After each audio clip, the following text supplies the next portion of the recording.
Hi, Julie Tenney here with the Wadsworth Public Library, and this is an update on one of my videos that I did several weeks ago about planting seeds, and we planted tomato and pepper seeds. So I'm going to update you on that. But first of all, I want to make sure that you're aware that we are doing live reference at not technically at the library, but we're doing live reference from our homes.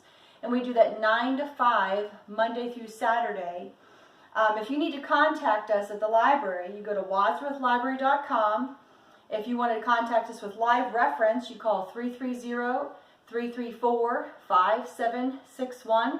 And like I said, we're doing live reference from Monday through Saturday, 9 to 5. Just wanted you to be able to see that and maybe freeze the frame later. So right now I am going to update you and show you what's going on with our plants that we started a couple weeks ago. So I'm going to have my daughter kind of zoom in here a little bit so you can see this. A couple weeks ago I showed you we had a makeshift plant stand which we just kind of threw together a couple years ago, and we had some junk wood lying around, so my husband reconstructed one that we can move up the lights a little bit better.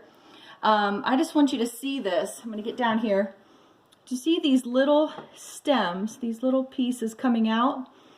I didn't make the video about that to show you, but I wanted you to see this.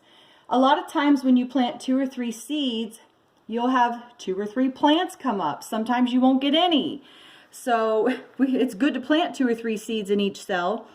But if you see these little guys right here, what we do is we find the strongest plant in that cell, and then we leave that plant and we get rid of the other plants that don't look as strong.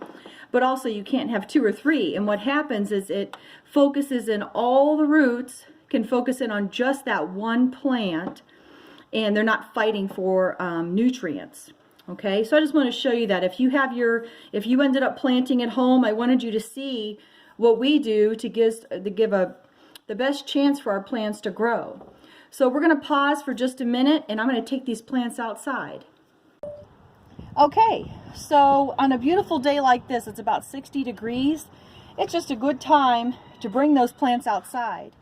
Now, once the temperature starts dropping outside, especially it's only April, make sure you bring this tray in every night and put it back underneath your heat lamp.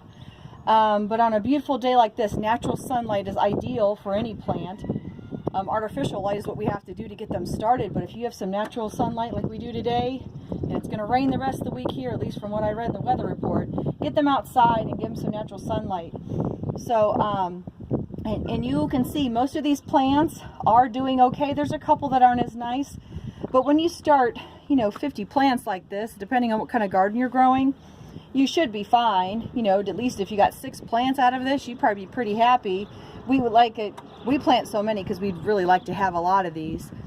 So that was about it. I just wanted to show you the updates.